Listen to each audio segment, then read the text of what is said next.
With 3,500 at stake, here's your clue in U.S. cities. This second most populous Illinois city is nicknamed City of Lights because of early street lamps, not a natural phenomenon. Goodness.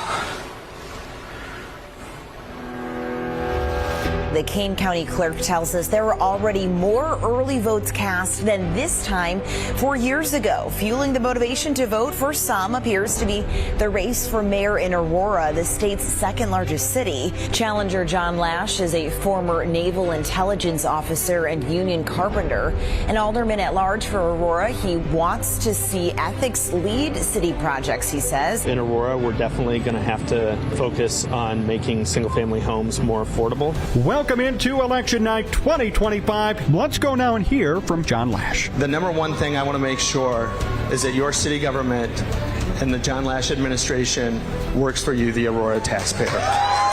Our top local story, it is a new beginning in Aurora tonight, where there is new leadership. Starting today, the City of Aurora asking the community to weigh in about the future of the city. The city has been selected to join the prestigious 2025 Lead for Cities cohort. The cohort supports local governments in advancing sustainability. The City of Aurora is launching a new program to attract new residents and help current residents purchase a home. The City Council in Aurora has just approved an ordinance that would restrict the use of city property for immigration enforcement activities. An Aurora woman celebrated her 101st birthday on Christmas Day, and the city's mayor paid her a special visit. The Aurora City Council has approved new data center regulations. The measures include zoning changes, third-party noise and water consumption studies, designs that meet energy and water use standards, and renewable energy requirements. I'm going to be very focused on building a green-collar economy, affordable energy-efficient housing, and making sure that we have living wage jobs in our community to help lift our whole community up. ABC 7's Sean Garcia live at Aurora. Grand opening this week in the City of Aurora. City of Aurora. The City of Aurora. Aurora. What is Moline? Sorry, no. Aurora. Aurora. Aurora is stronger when we're working together, and that's how we're going to move forward together. Together, Aurora. Thank you, everybody. Have a good night.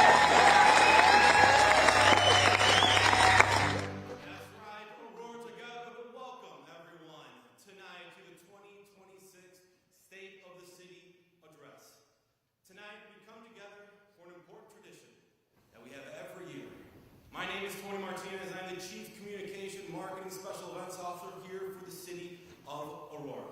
Tonight is a night of reflecting on where we've been since Mayor John Laesch was sworn into office on May 13th, 2025. It's also taking stock of where we are and setting our sights on where we're going. The state of the city is more than an address. It's a shared moment of accountability, transparency, and vision. Aurora has always been a city defined by resilience and reinvention. From our historic roots along the Fox River to the vibrant and diverse community we are today, we continue to evolve, meeting challenges head-on while embracing new opportunities. Over the past year, we've seen progress across our neighborhoods, strengthened partnerships, and a renewed focus on building the city that works for everyone. But also, we know that progress doesn't happen by chance. It happens because of people. Me, you, our entire community. Because of residents who stay engaged, businesses that invest, community organizations that uplift, and a dedicated team of public servants committed to moving Aurora forward every single day. Tonight's address will highlight the work that has been done, the challenges we continue to face, and the vision guiding us into the future. Isn't this such a beautiful space here today? Yes, yes, and its partners, exactly. So tonight we are here at Aurora University at the Creamy Auditorium, one of our great educational institutions here in the city of Aurora, and a great partner here in Aurora University. Unfortunately, the president, Dr. Susana Rivera-Mills, could not be here with us tonight, but Aurora University continues to be a beacon of light here in the city of Aurora as an institution with a strong focus on innovation, inclusivity, and partnership. So at this time, please join me in welcoming a dedicated educator, a collaborative leader, and a champion for opportunity, the Provost and Executive Vice President for Academic Affairs, Dr. Paige Turner.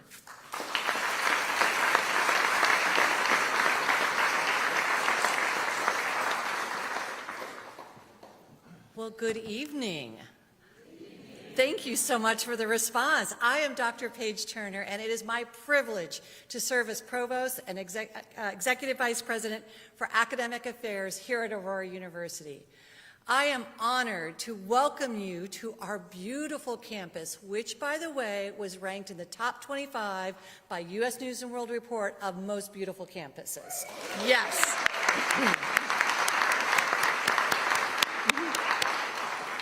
Tonight's event is one that is hosted in our Institution for Collaboration building. And at AU, we are guided by our core values, which include collaboration and inclusivity, and we believe deeply in the power of community. Our students engage with local organizations through internships, employment, and volunteer service.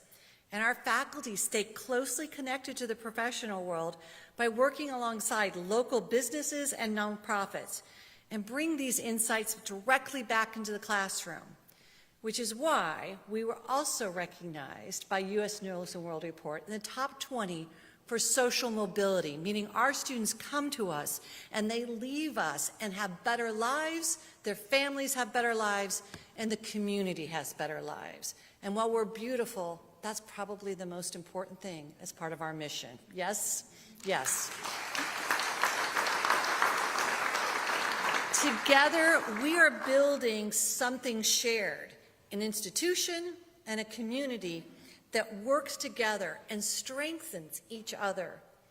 We look forward to hearing the state of the university tonight, and again, welcome to our beautiful Aurora University campus. Thank you for joining us.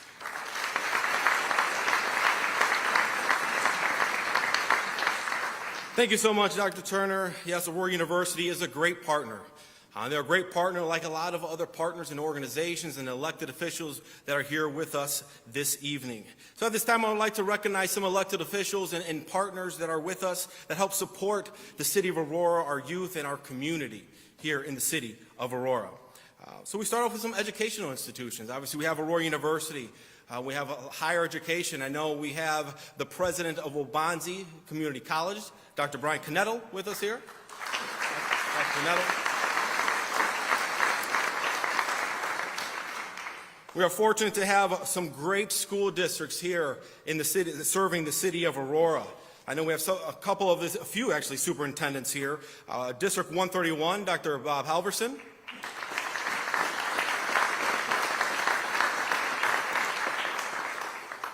We have our superintendent of District 129, Dr. Michael Smith.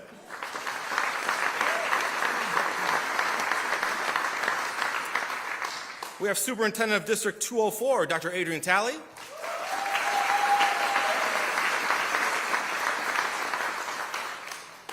And then we have Superintendent from District 308, Dr. Kogati.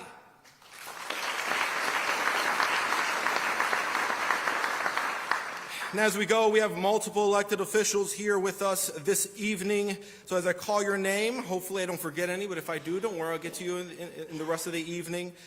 We have from the DuPage County Board, Saba Hyder.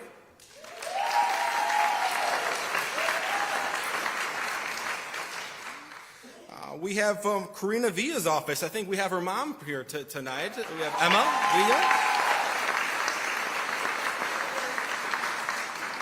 From Congressman Foster's office, we have Maria Manzo.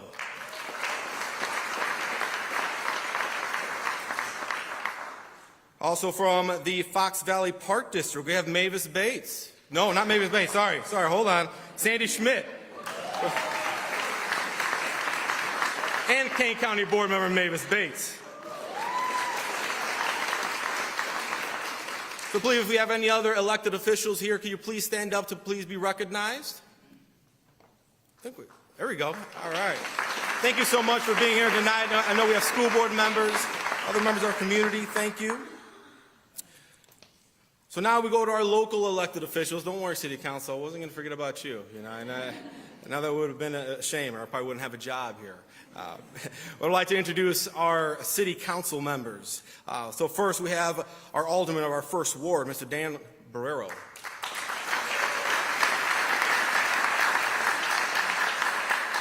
Then our alderwoman of the second ward, I don't know if she's here yet, but it's Juani Garza. Alderman of the third ward, Ted Mesiacos. Ward 4, Alderman Jonathan Nunez. We have Ward 6, Alderman Mike Seville. Ward 7, Alderman Javier Banuelos. Ward 8, Alderman Patty Smith. Ward 10, Alderwoman Shweta Bade. We have Alderman at Large Keith Larson.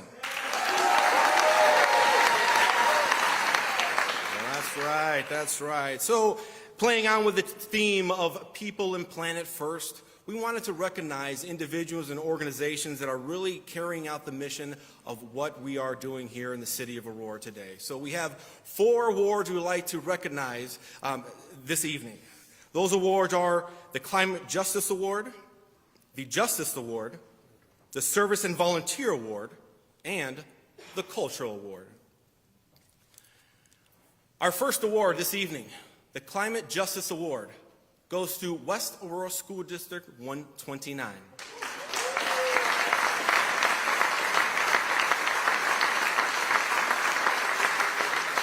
This award is presented to a team that is not just participating in sustainability, but redefining what it looks like in a modern school district. West Aurora School District has taken a bold, forward-thinking step by deploying 27 zero-emission electric school buses and installing 28 charging stations, representing one of the most ambitious clean transportation transitions in our region. On top of that, they have 11 schools that have geothermal heating and cooling systems also. So this effort goes far beyond new equipment. It is a meaningful investment in the health and well-being of the community, delivering cleaner air for our students, quieter streets for our neighborhoods, and a safer, more sustainable future for families across Aurora.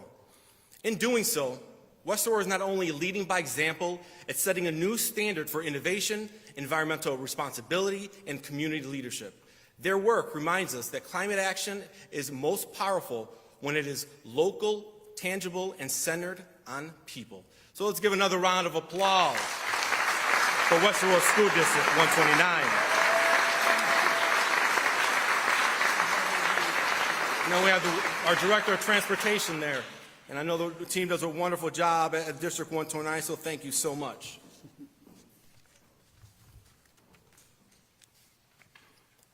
Our next Climate Justice Award goes to a very well-deserving individual. It's someone whose life's work reflects on sustained and unwavering commitment to both the planet and the people who call it home.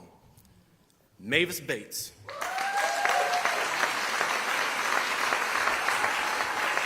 She has been a steadfast voice for climate justice, environmental stewardship, and sustainability across our region. Through decades of advocacy, leadership, and grassroots engagement, Mavis Bates has helped shape public policy, mobilize community action, and elevate environmental awareness in ways that will have a lasting impact for beyond today. Her work has not only influenced decisions, it has inspired people, empowered neighborhoods, and strengthened the broader movement toward a more sustainable future. Because of her vision and tireless dedication, we're not only recognizing a legacy of service, we're acknowledging a foundation that will support healthier communities and a more resilient Aurora for generations to come. So let's give it up for Mavis Bates.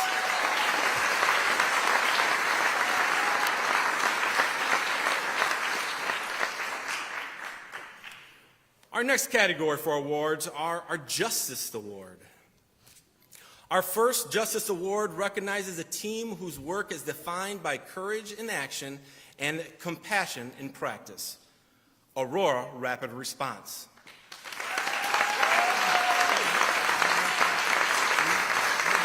So to accept the award, we have Dr. Sandra Gonzalez, one of the founders of Rapid Response.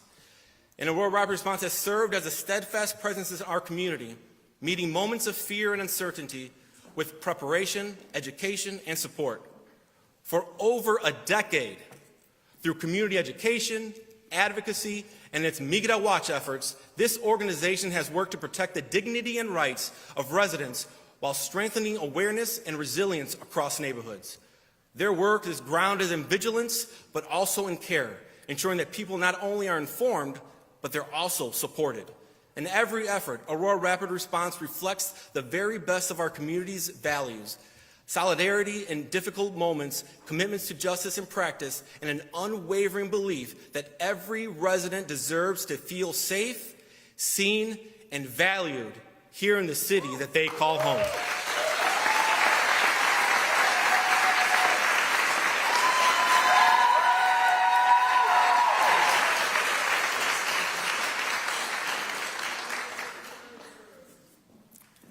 Our next Justice Award recognizes a grassroots organization built on the power of service, solidarity, and collective responsibility, and that is the Aurora Community Watch.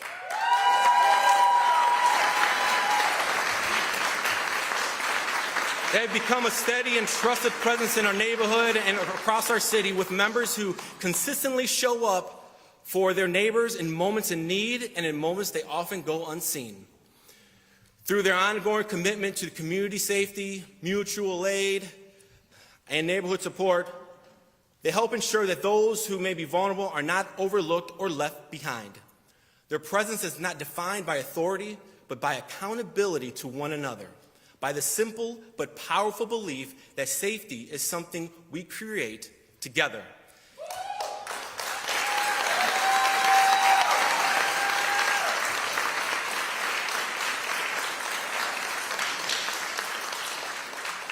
Thank you, Aurora Community Watch.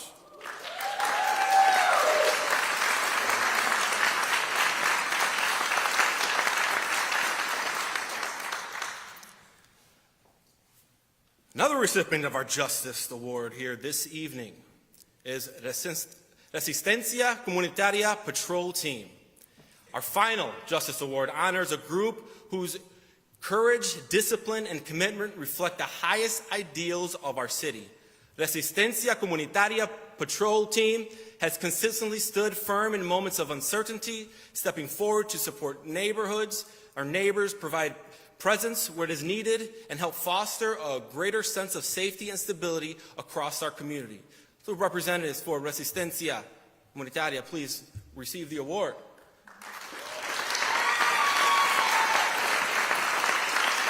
That's right. So through their ongoing service and dedication, this team has worked to ensure their dignity and safety are not abstract ideals, but lived with reality shared by all of our residents. Their presence reflects a deep sense of responsibility, not only to respond in moments of concern, but to strengthen the everyday fabric of trust that holds neighborhoods together. Their contributions remind us that justice is not something we simply speak about. It is something we actively build day by day through commitment, care, and collective action. Let's give another round of applause. Resistencia Comunitaria.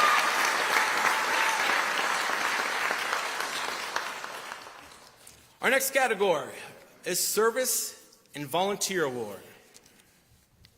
We have two individuals receiving this award, Maria Jose and CM Monsalve.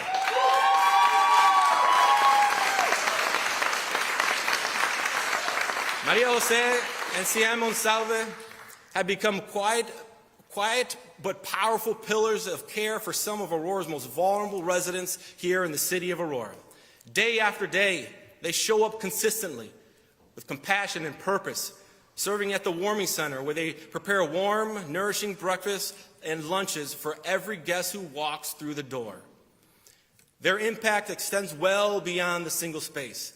Maria Jose and CM also help sustain both of the Aurora's community fridges, ensuring they remain fully stocked, clean, organized, and welcoming to anyone in need.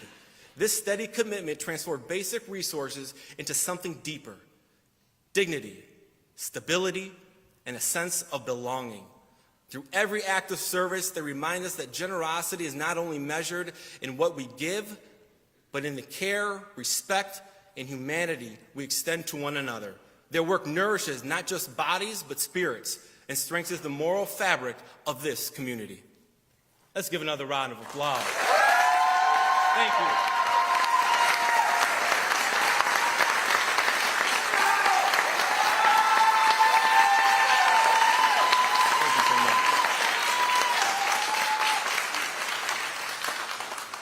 Last but not least, we have our cultural award. A very distinguished gentleman receiving this award. So distinguished guests, I'm honored, colleagues, members of our community. It is my privilege to present this recognition to a truly extraordinary artist, veteran, and truth teller, Dr. Charles Smith.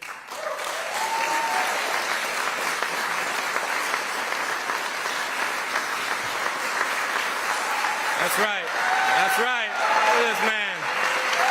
So Dr. Charles Smith is a self-taught sculptor, minister, Vietnam War veteran, whose life's work transforms personal experience into a powerful public archive of Black history and American memory. That's right. Born in New Orleans in 1940, that's right, 1940, and shaped early by the impact of Emmett Till's funeral, Dr. Smith carried from a young age a deep awareness of history, justice, and the urgency of remembrance. After serving the United States Military Corps in Vietnam, where he earned the Purple Heart, Dr. Smith returned home. That's right, the Purple Heart. Let's give him a round of applause.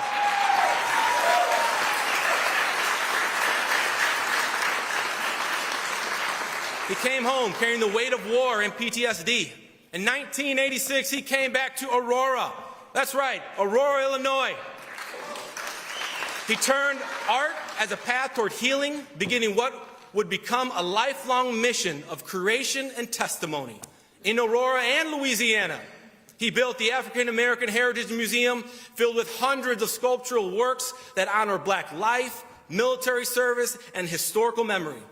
Through weathered concrete and found materials, his art stands as a living record of resilience, sacrifice, and truth. His work is now preserved in major institutions, including the Smithsonian American Art Museum. That's right. Securing his place in history, a story of American contemporary sculpture. Today, we honor Dr. Charles Smith for a lifetime devoted to preserving history, elevating truth, and ensuring that those too often forgotten are never, ever erased. So congratulations, Dr. Charles Smith.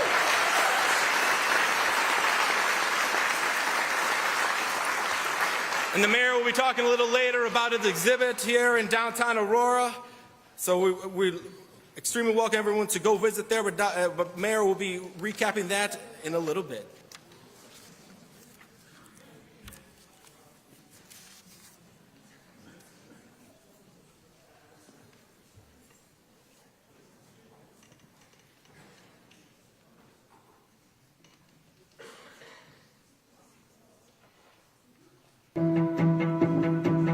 Government that is transparent, efficient, and responsive is the vision that guides Mayor John Laesch's leadership of the City of Aurora.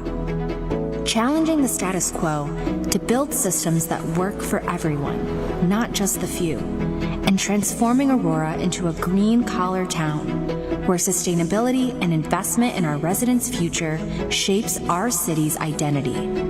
This is how we show Aurora's strength, which begins with its people.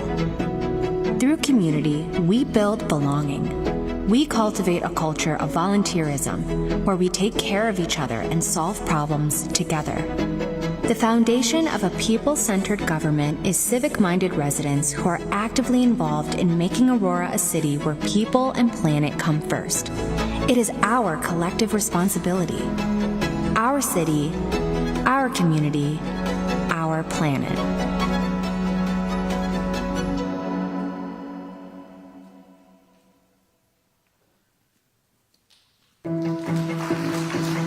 government that is transparent, Before we efficient. move on more into the program, I also just wanted to recognize again our rapid response team. I know they had one individual that came up to receive the award, but I know there's multiple members here from that organization. If our rapid response team could please stand up, be recognized for your work that you do each and every day here in the City of Aurora. If you're here from rapid response, please stand up. Now, a couple of elected officials that came in a little bit after the introductions. I know we have Madam Chair of the Kane County Board, Ms. Corinne Pirog, here also. There we go. Thank you. So it's that time of night, everyone, for the main event. It's not me. Don't worry about it. So it's my honor to introduce a leader who brings passion, purpose, and a deep commitment to public service here to the City of Aurora. Mayor John Laesch has dedicated his career to putting people first and ensuring that government works for the residents it serves. Since taking office in May 13th, he has focused on building a more transparent, responsive, and community-centered city, one that listens, adapts, and delivers. Under his leadership, Aurora continues to move forward with clear vision, strengthening neighborhoods, supporting local businesses, investing in green initiatives, and creating opportunities for all who call this city home. He understands that real progress comes from collaboration, working alongside residents, community partners, and city staff to tackle challenges and shape a stronger future. Mayor Lash's approach to leadership is grounded in service and accountability, with a belief that local government should be accessible, inclusive, and driven by needs of the people. So please join me in welcoming the 60th mayor of the City of Aurora, Mayor John Laesch.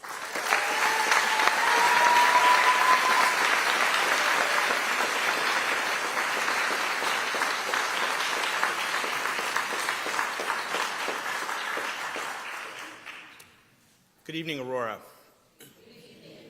Thank you, Tony, for the kind introduction. I appreciate your dedication to our community. Before I begin, I want to thank a few people, starting with Aurora University, for your partnership in sharing this space tonight. I want to thank the Chief of Staff, Shannon Cameron, who brings to the third floor empathy and an understanding of how complex human beings are.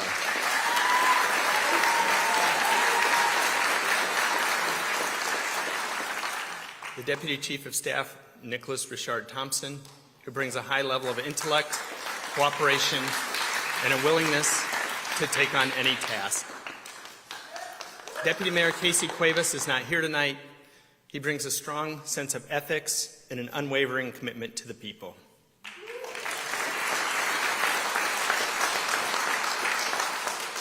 Chief Operations Officer, Dr. Brian Caputo, who brings a commitment to government efficiency and accountability.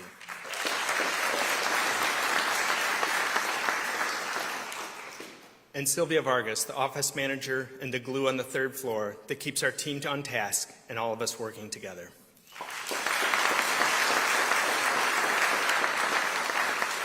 And just one personal thank you to Kate Cuneo, my better half, who patiently endures too many late night phone calls that last long beyond 10 p.m.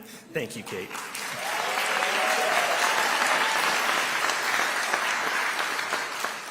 As we approach my first year serving as our city's mayor, I want to acknowledge that shifting to a people-centered government is new territory. New territory that leans on our biggest strength, each and every one of you. For some, that change has been too much, too fast. For others, it has been too slow and not enough. But one thing we can probably all agree on is that Aurora residents are engaged, proud, and want to see our beautiful city succeed. The state of the city is continually growing, progressing, and adapting in an ever-changing world. We are prioritizing fiscal responsibility with a focus on sustainable growth and government efficiency. When crisis hits, elected officials are expected to act. Early on in our first year, my administration faced more than our share of challenges. I'm proud of the leadership and staff who rose to the occasion with professionalism, intention, and empathy. We tightened our financial belt by no longer depleting crucial reserve funds to cover debt servicing needs that accumulated over the last few years of hyperdevelopment. We responded to a destructive storm that tore through half of our city, and we've led by example in advocating for the rights and needs of our residents in responsiveness to issues like ISIS presence in our streets and data centers in our backyards.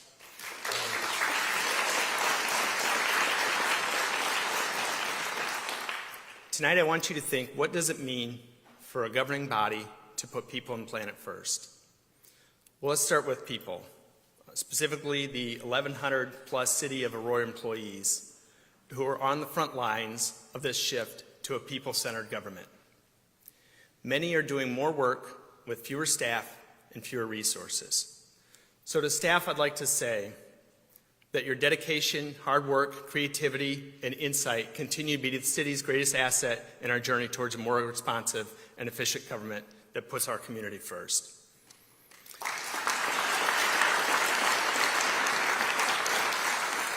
We're going to take a little time and recognize each department and talk about the progress that our city is going through right now.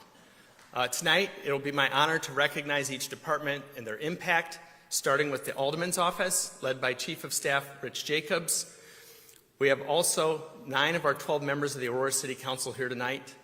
I know that the Alderman's aides and Chief of Staff work incredibly hard to put together events in the community, get questions answered, and work side by side with elected officials to respond to community needs. We have worked to improve communication between the community and elected officials by making sure that city communication pieces are not mayor-centric. As an example, both the city newsletter and our television station now feature contact information and short biographical video segments about each of the alder people, making it easier for the public to get in touch with all of our alderwomen and aldermen. Let's ask the members of the Aurora City Council to please stand, and the staff and stand and be recognized. Thank you so much for joining us here tonight.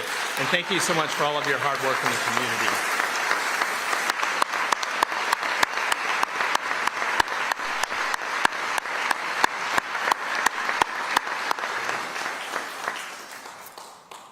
Next, our new Chief of Human Resources, Michelle Clark, is out of the town tonight, but here representing HR is LaDonna Carr, Director of Training and Development, and others from HR.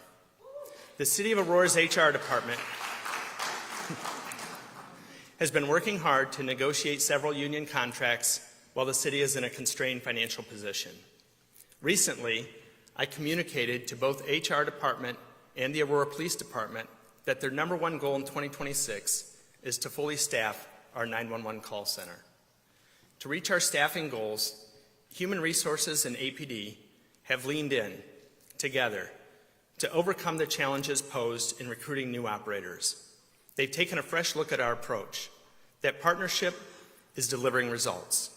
We now have 23 operators on staff, the most we've had in years, and there are more candidates in the pipeline. We're on track to meet our 2026 hiring goal and will continue until Telcom is fully staffed. Let's hear it for our HR department.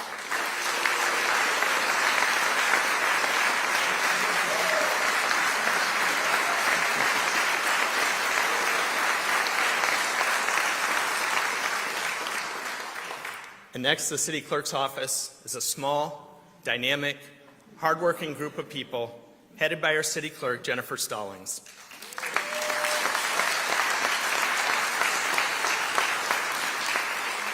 They've gone above and beyond to build a people-centered clerk's office. Access to documentation is essential to city transparency. So to support and expand those efforts, the clerk's office has been digitizing archived city records to allow public access online 24/7. In 2025, they answered approximately 6,500 Freedom of Information Act requests along with the Aurora Police Department. They kept meeting minutes for 51 city council meetings, assisted 17 new liquor license applicants, and renewed 188 existing licenses utilizing new online software. Under my administration, the clerk has assumed 2 new large roles, in collaboration with our legal department. Initiated by Chief of Staff Shannon Cameron, the clerk's office now maintains a centralized library of all city contracts. And with the help of the city's Chief Operations Officer, Dr. Caputo, the clerk's office is also creating and maintaining an internal library of uniform processes and procedures that will standardize city functions across all departments. Finally, another role that the clerk plays is to facilitate the ballot access process for anyone running for city office. In a democracy, running for office should not be difficult. The clerk's office will help make the 2027 electoral process easier by providing all potential candidates with election packets containing sample petitions and petition signature requirements. Let's give the clerk's office a big round of applause.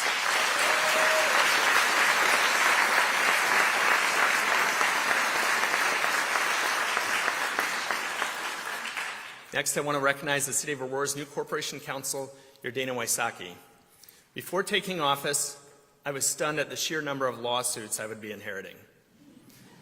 The city is fortunate to have found a highly successful litigator who also has significant municipal experience. But Yordana does not work alone. Our entire legal department touches every element of city business, and they have all risen to the occasion to both reduce existing caseload and reduce potential liability to the city. While most of the work in the law department happens behind the scenes, I do want to highlight an ongoing effort to streamline and improve our property standards hearing process. The law department has been instrumental in negotiating settlement agreements with property owners who achieve compliance, while also working to improve the administrative hearing process. Our legal team seems to be constantly responding to the crisis of the day, while at the same time working behind the scenes to support other officials and staff members.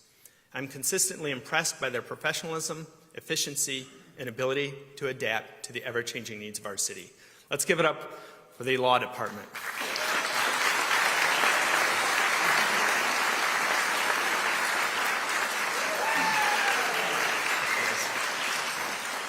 Next, I want to recognize Chief of Police Matt Thomas, along with all 423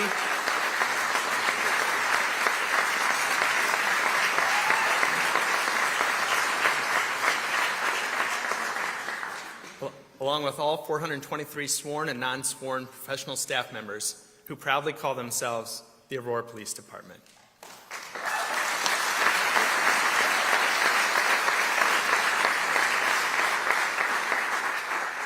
Some highlighted achievements for Chief Thomas and the team include the following.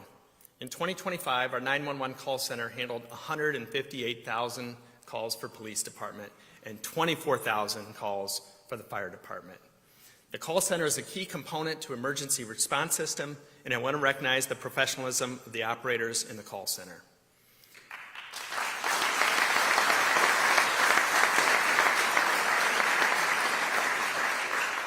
Traffic enforcement helped keep our roadways safe. Last year, APD had over 23,000 traffic stops, 15,000 citations, 3,000 warnings, 475 DUI arrests, and we saw a 6% reduction in hit-and-run crashes and an overall slight reduction in vehicle accidents throughout the city. A new and exciting investment that we'll see in 2026 is an advanced live 911 program that will allow our police and fire department to hear 911 calls in real time while they're responding to the call. This will improve situational awareness and prepare officers for what is happening before they arrive on scene. Let's give a big thank you to all of our women and men in uniform who continue to work tirelessly to keep the streets safe and respond when our residents need them most.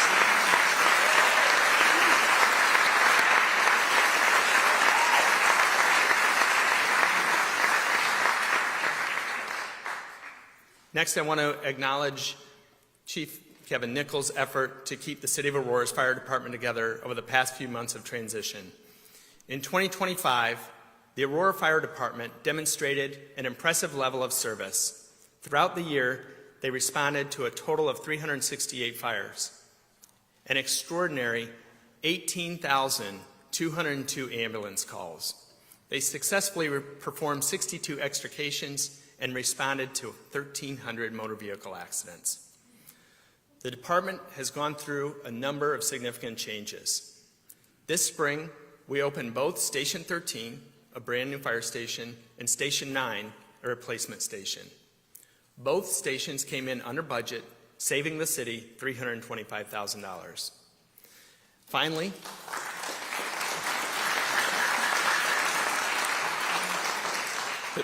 the third new station, Station 4, will be our new fire station headquarters and is scheduled to open at the end of 2026. So let's give it up for all the men and women who proudly call themselves the Aurora Fire Department.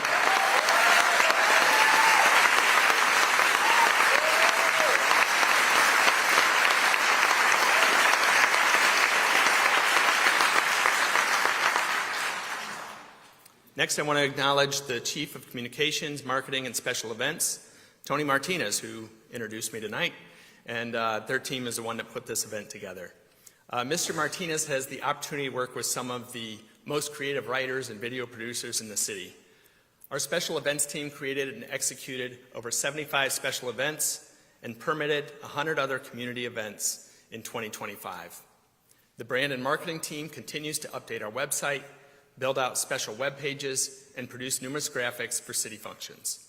The video team, which is largely funded by an agreement with Comcast, has been producing content for Channel 10, promoting a number of small area Aurora businesses, covering ribbon cuttings, and doing important public service announcements. We also talked about 911, but I want to highlight our 311 call center that takes over 300 calls a day. With our new streamlined software, our dedicated customer service reps can more efficiently address resident issues. This was evident last year when they experienced a call volume increase of more than 40,000 calls and still managed to cut wait times in half. This new software allows residents to make non-emergency tickets for service through the 311 app, by making a phone call, or by sending an email. Also in 2026, expect to see the return of the city newsletter, the Aurora Borealis. In an effort to control costs, the newsletter will have an opt-in code. If you want to continue receiving the printed copy, you simply opt in. Otherwise, you can receive the newsletter online or by checking the website. Also in 2026, expect to see a few changes to city-run events. As people know, we've shifted from holding city-run flag-raising ceremonies to community-led flag raisings in front of City Hall. Our special events team, our special events division is focusing on working on a few new events in partnership with nonprofits.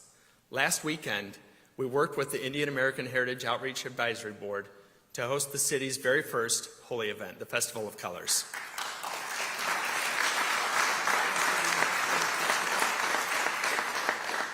On May 2nd, we will continue working with the Conservation Foundation to host Greenfest in downtown Aurora at the old SciTech building.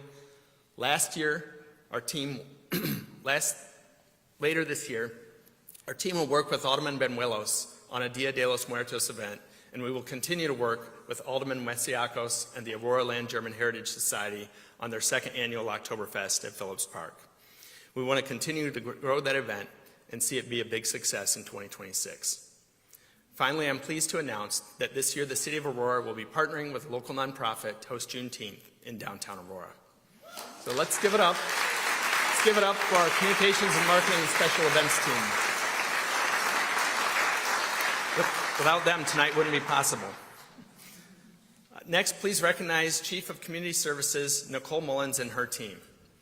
Our community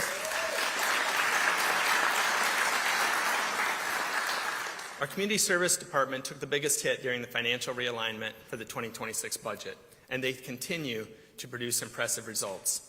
Mullins manages a large department that oversees everything from our animal control, senior and disability services, youth services, community development, community engagement, the GAR Museum, grants, the Financial Empowerment Center, and public art.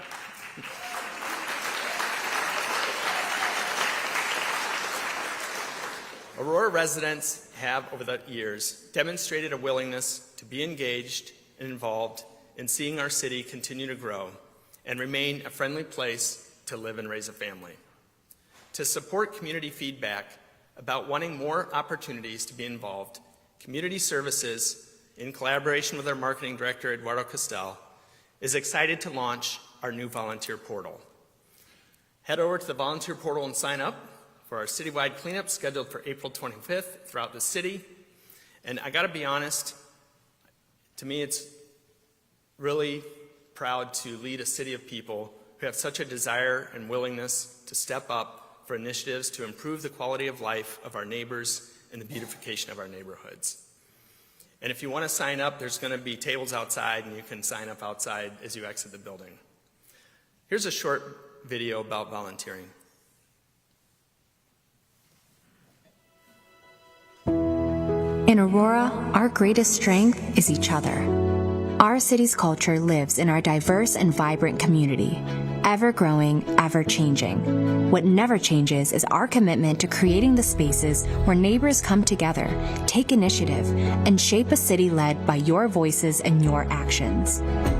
The city's new volunteer portal will serve as a gateway for residents to lead in their own neighborhoods, stepping up, volunteering, and building connections that strengthen our shared future. On April 25th, Aurora will come together for Cleanup Day, a powerful reminder that our progress is built through collective action. Our volunteers help keep essential services running during critical moments.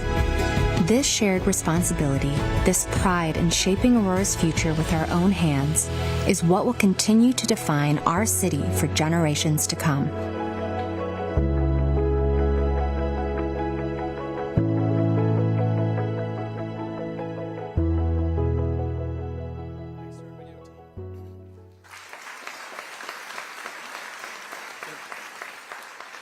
Just while we're talking about volunteerism, there's another place that I'm very passionate about, and that's building affordable housing.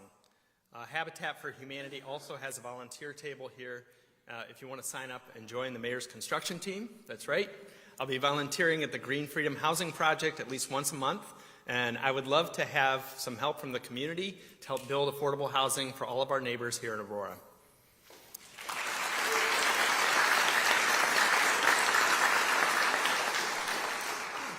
Public Art continues to host great shows in our gallery at the David L. Pierce Art and History Museum, including our current exhibit featuring longtime artist and advocate Dr. Charles Smith.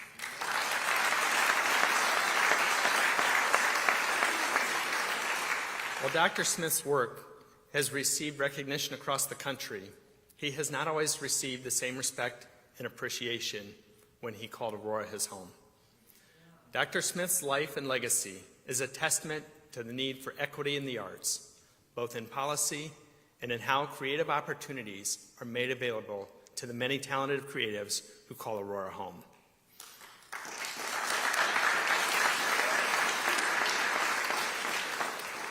And just briefly, another area I want to highlight is the challenging work at Animal Care and Control. We've been strengthening our relationship with local rescue groups, which helps us quickly get animals out of the shelter and in a great foster home. And if anybody's looking for a dog or cat, please stop by Animal Control. Last, we made the decision to raise the temperature threshold for the city's warming center this past winter. We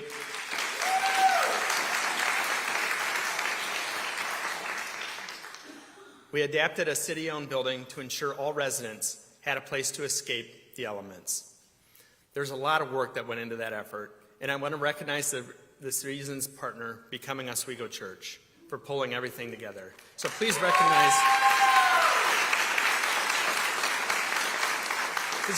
Annie and Pat Fish, James Herron. Tell you what, if you volunteered at a warming center, donated food or clothes, or worked to support our unhoused community, please stand and let's recognize their hard work.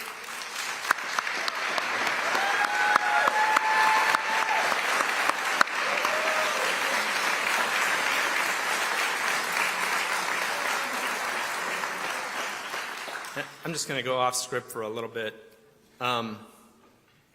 Those of you who volunteered and dealt with so many of the unique challenges at the warming center, you didn't do it for money, you didn't do it for a paycheck, you did it because you care about your fellow human beings.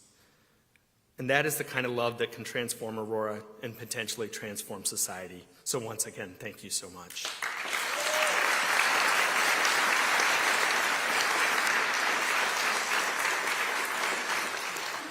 Next, I want to recognize the City of Aurora's Chief Information Officer, Ram Tyagi, and his team from the IT department.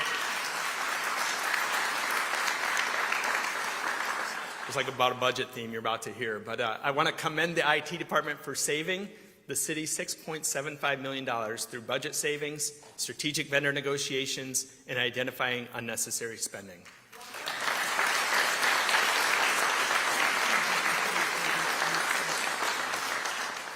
The public-facing side of the IT department is the service desk, led by Eric Davis. In 2025, the service desk handled over 7,300 tickets while supporting several departments moving from building to building, and they also were installing Panasonic Toughbooks for the entire Aurora Police Department. So the data and analytics team, the GIS division, were also recently recognized as a national level finalist for the city's Economic Development Open Data Portal. And while we're talking about GIS, just a brief update about the census.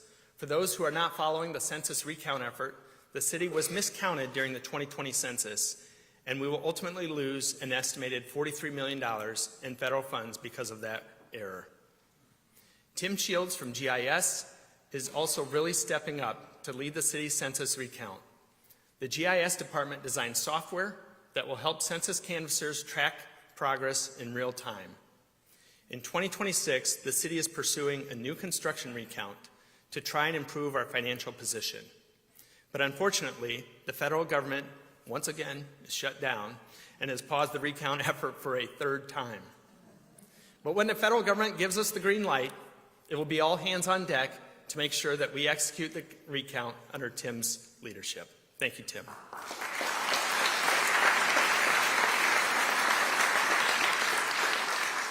Across the city, we have enhanced cybersecurity, advanced data centralization, implemented new software packages to improve response effectiveness of the police, and are currently implementing a citywide assessment asset management system. So let's give it up for the IT department.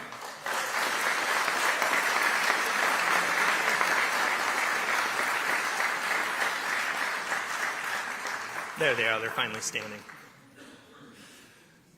And then next, I want to recognize Chief Finance Officer Stacy Peterson and the entire Finance Department for all of their hard work during the budget process in 2025.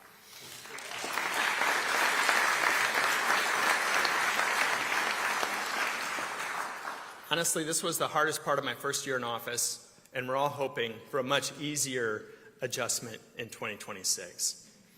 The Finance Department was also tasked with adopting new citywide purchasing procedures and purchasing guidelines. In 2026, our purchasing division will also be working to host a community education series on doing business with the City of Aurora. We need to make sure that local businesses are aware of the process so they can be considered for city contracts. Stacy and her team plan on also starting the budget process sooner this year and reintroducing a new product titled the 2027 Budget in Brief. This will be a condensed, easy-to-read version that conveys to the council and public the highlights of the full budget document. Additionally, after we complete the audit process, the city will be taking a mid-year look at the budget in 2026 to convey to the public and council where we are at financially, which will allow us to identify any areas where adjustments might be needed and make those changes. I know the budget talk pretty much puts people to sleep, so let's wrap it up. Let's recognize the hard work of the Finance Department with a round of applause.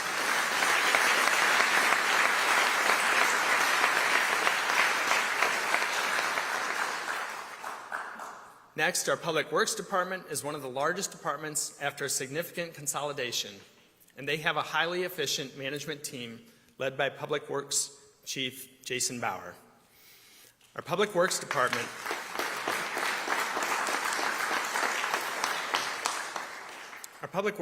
has had to respond to several crises and unplanned emergencies during my first year in office.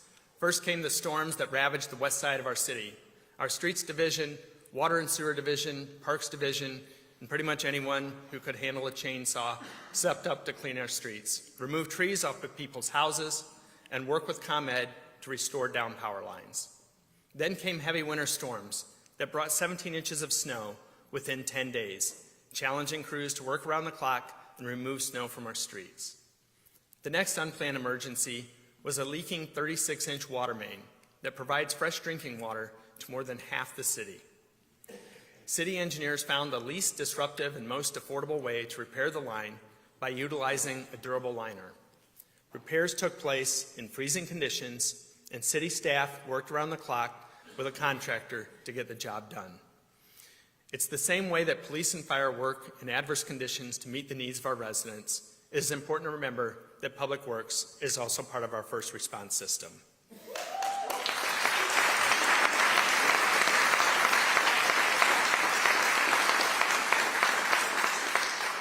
Looking ahead to 2026 and beyond, when I first came into office, we paused the downtown Broadway streetscape project with plan to use that money for the Galena Boulevard two-lane conversion. The state denied our request, and we are now redesigning the original Broadway streetscape to take place in 2026 and probably 2027. Also in 26, I plan to bring before the council an ordinance to adopt a dig once policy that seeks to reduce construction costs over the long run by updating all utilities when we go in to replace one utility. So what this means is when we tear up a street to replace a water main, that we're also reaching out to ComEd to update electric utilities, we're replacing lead lines, and we're installing dark fiber to expand our fiber optic network.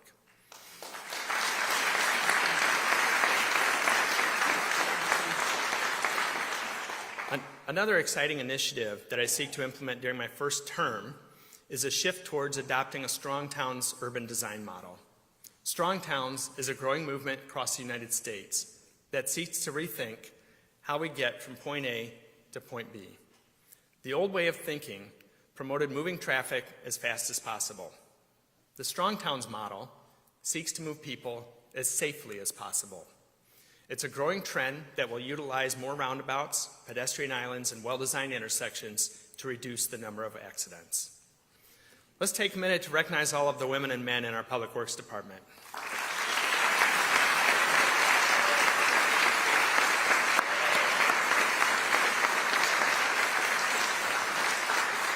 Thank you.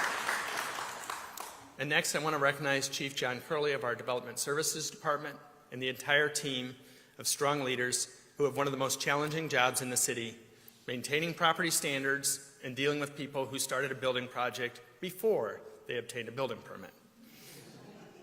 One of the biggest challenges for 2025 and the beginning of 2026 was putting in place new guidelines for data centers. This effort was led by John Curley, Tracy Vasic, Allison Lindberg, and strong support from Mayor Dana and the legal department. This was one more historic moment in which Aurora was able to lead the way throughout the entire state, and it never would have been done without John and Tracy.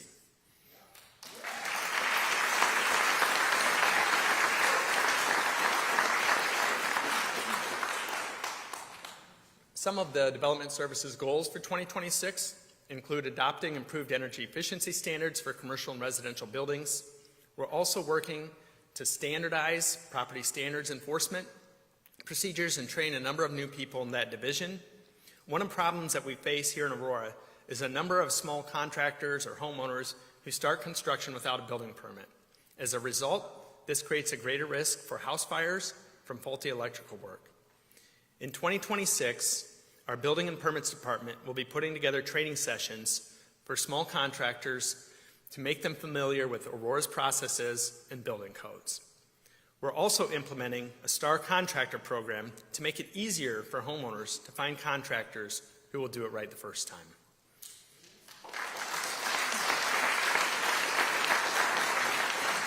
And now something a little bit fun that the community is watching very closely. I want to highlight a very cool project that the community and the Aurora Historical Society are working on with some support from the city. I'll soon be bringing a proposal before the council to enter into an agreement between the Aurora Historical Society, the Northgate Plaza owner, and the City of Aurora to restore the Northgate sign.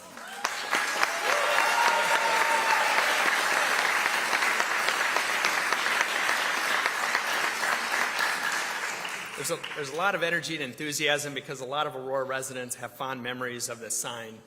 And we believe that we can raise the money through grants and private donations to restore this beautiful one-of-a-kind historic sign. So if you want to get involved with the Northgate sign project by volunteering or donating, there's a table outside as you exit the room, and you too can be part of the Light Up North Gate. So I just want to thank, in addition to all of our development services team, I want to thank Tracy Duran, George Gutierrez, the Aurora Historical Society, Vizio Arts, and from the City of Aurora, Joe Shagg, Jill Morgan, and Nicole Mullins for starting to put together a plan, obtain bids, and get ready to present something to the City Council this summer. Let's have a round of applause for everyone in Development Services.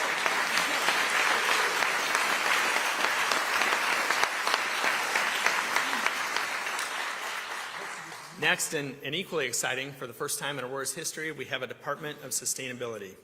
And I'm thrilled to introduce our first ever Sustainability Director, Allison Lindberg.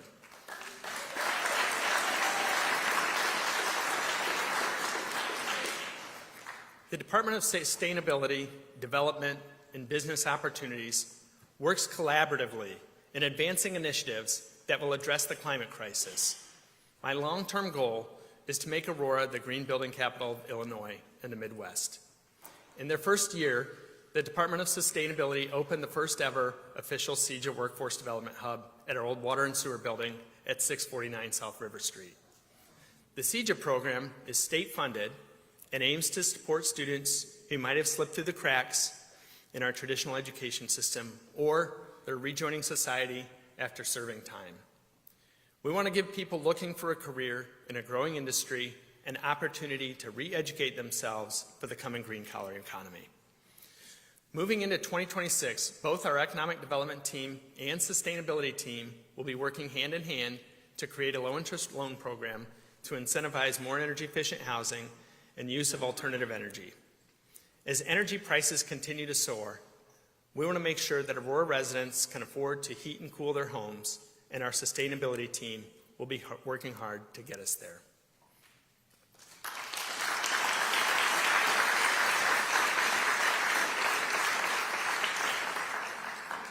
And now I want to just shift and talk about the continuing success of downtown. Aurora's downtown continues to grow and adapt. The Paramount Theater wrapped up 2025 with one of their most successful shows, White Christmas. A new comedy series is up and running at the Copley Theater. $1 Million Quartet continues to draw audiences as they go into their second year. Construction is wrapping up at River Edge Park, and families will soon be enjoying live performances that are enhanced by new jumbotrons, theater-style seating, more bathrooms, a new concession stand, and a backstage area designed to attract larger performances. The approach is to grow into the new comedy club and expand River Edge Park gradually and sustainably.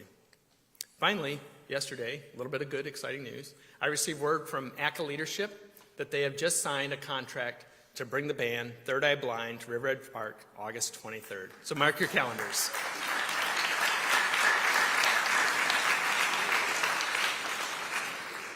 One of my goals as mayor is to make sure that the entertainment offered appeals to all demographics in Aurora.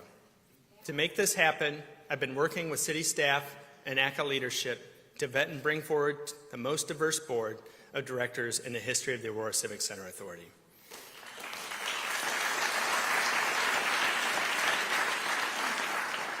In addition to adding new lines of entertainment, we continue to add new restaurants to our downtown. The most recent restaurant to open is Vibes on the River, located at the Old Enduro Coffee Shop. Another restaurant, Kai, is a modern Japanese kitchen that is planning to open soon at 2 North River Street. And I would also like to mention a third restaurant, Big Taco Mitch, located 31 North Broadway, which is where I get my daily veggie burrito.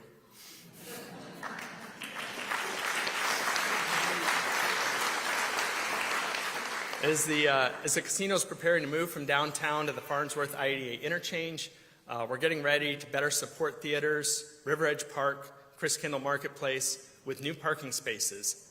The city owns the property just north of River Edge, and we will be demolishing old structures, planting more trees, and adding parking along Route 25. The 2 casino parking garages will allow theater patrons and concert goers more parking options. Over the past year, we brought our downtown community together for town halls, and we had some very productive conversations with downtown Aurora businesses, with the ultimate goal asking how can we better support these businesses. In partnership with city staff and a dedicated leadership committee, we helped reestablish the Aurora Downtown District. This new organization is a promotional group focused on attracting people to support our downtown through events like First Fridays. They just hired a new executive director whose first goal is to work collaboratively to bring back our downtown events with a renewed focus on art and culture.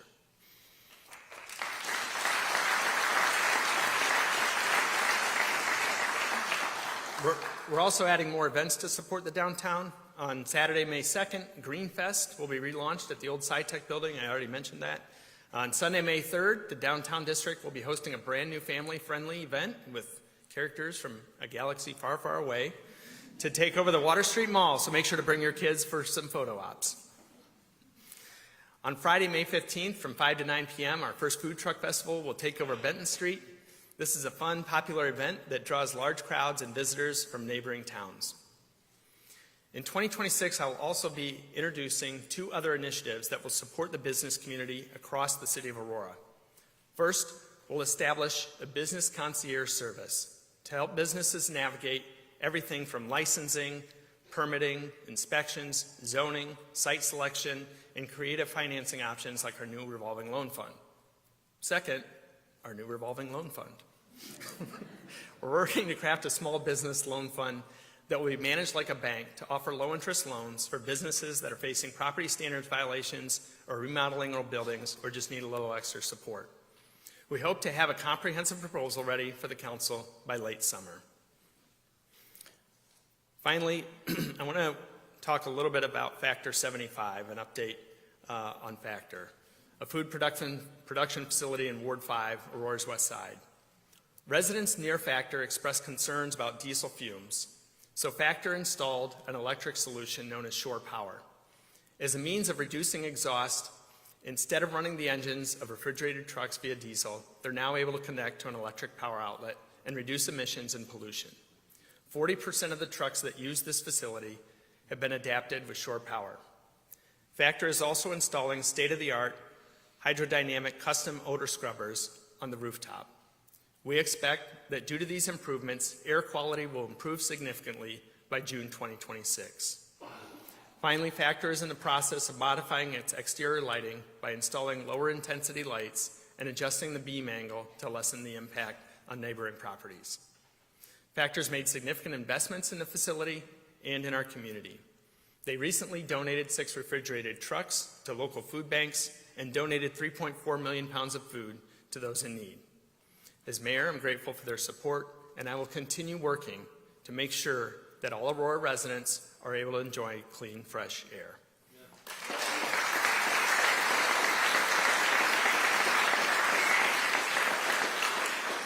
When I ran for office in 2023 and 2025, I campaigned very vocally about the broken pay-to-play system in Aurora and other levels of government. There's an ordinance coming before the council soon that would put a $1,500 cap on any campaign donations from corporations who do business with the City of Aurora.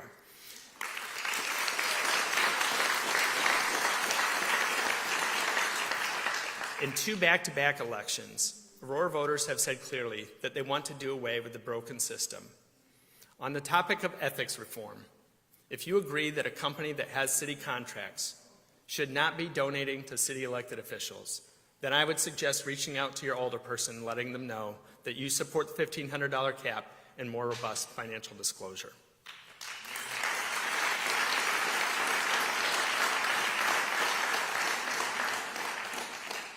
I also campaigned on the idea of preserving the progress made in our downtown by previous administrations, while at the same time preparing our city to have a stronger local self-sustaining economy. We've maintained stability to downtown, and we've taken some of the early steps to put Aurora at the cutting edge of energy efficient building.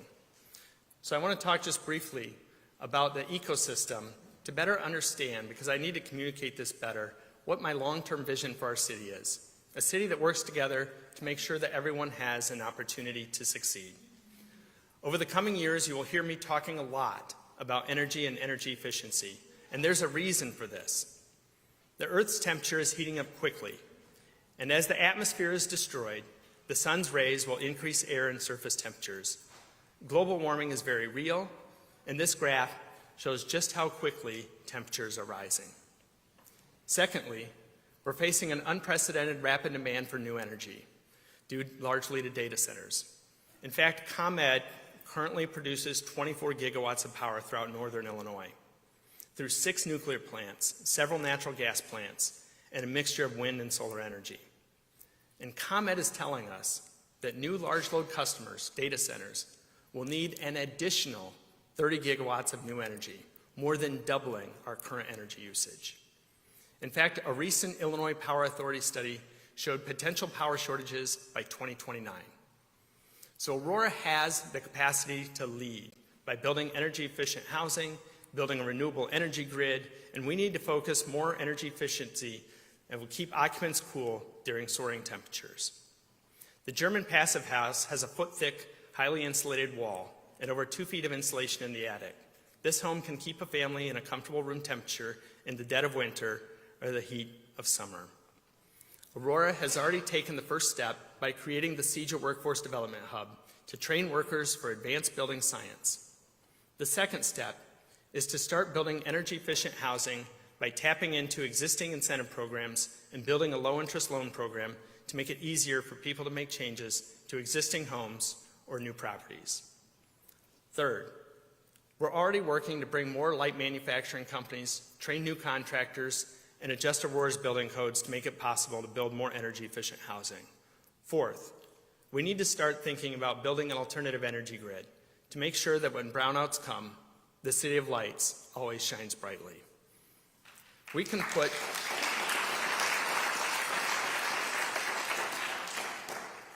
I believe that we can put Aurora's people to work with living wage jobs, rebuilding our city with energy-efficient housing and renewable energy. We can't continue to settle for poverty wage jobs. If we want a strong local economy, then we need to make sure that our people can earn a living wage. And here's what it looks like.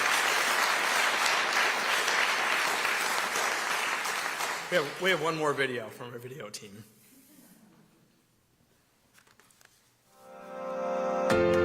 Higher wage jobs, affordable housing, and robust green job programming. This is how we align environmental responsibility with economic opportunity. CEJA is our workforce development program that prepares residents for living wage jobs in the green industry.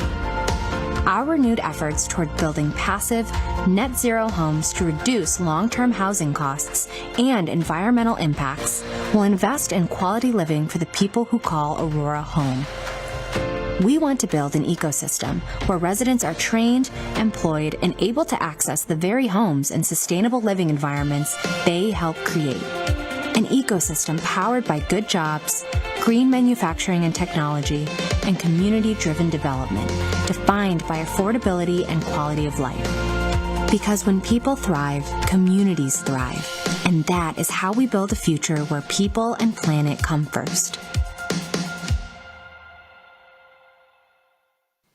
So,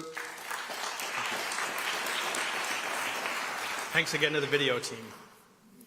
As we look ahead, the future of Aurora will not be defined by one person, one department, or one decision. It will be defined by all of us. By the way we show up for one another, by the way we solve problems together, by the way we choose progress over comfort, by choosing people and planet over profit, because growing Aurora is not just about buildings, new businesses, or new infrastructure. It's about building a city where every neighborhood has opportunity and investment, where every young person can see a future for themselves right here at home, and every decision we make reflects the belief that Aurora belongs to all of us.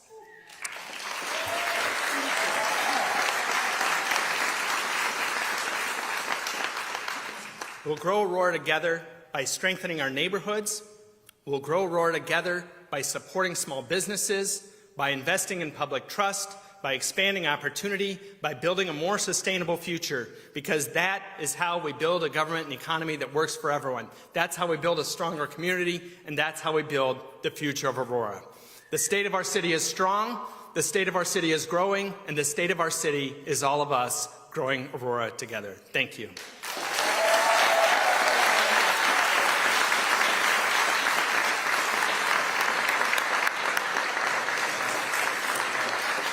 Give another round of of applause for the 60th Mayor of the City of Aurora, Mr. John Laesch, for his first State of the City address. Thank you, everyone, for being here tonight as we have people and planet first. I want to thank Aurora University for hosting us. I want to thank our special events team for help coordinating this event this evening, and Nide Hardeen for the wonderful flower arrangements and plants around our stage and outside. These 2 plants are for sale, so for $75 you can take one home with you. Hope you have a big enough car. But thank you, Aurora, and let's keep moving Aurora forward. People first and planet first. Thank you so much.